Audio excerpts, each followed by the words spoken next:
turmush o'rtog'im yuvashga o'xshab turarlar o'zlari. Ko'rsiz bilan Mo'minto'yi deysiz. Indamay chaqallar lekin. Indamay chaqallar joyida qo'yib hammasini to'plab turib kechqurunga borib endi oyog'ingizni uzataman desangiz, bunda o'tqiza hammasini kapiyatingizni bir tiyin qilib yotqizadi. Lekin men yana bir tarafini aytishim kerak. Turkiyaga ketganda nihoyatda ham haqiqatda gapirib men yetkiza olmayman. Og'ir kunlar ko'rganman nihoyatda ham. Ikki olov o'rtalarida qolib, shunda turmush o'rtog'im ashula aytmayman deganimda, men o'zbek xalqiga nima deb javob beraman dedi.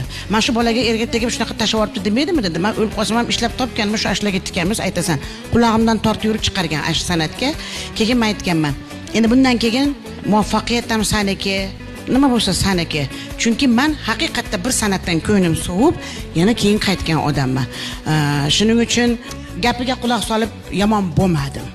Ismida yurib yomon bo'lmadim.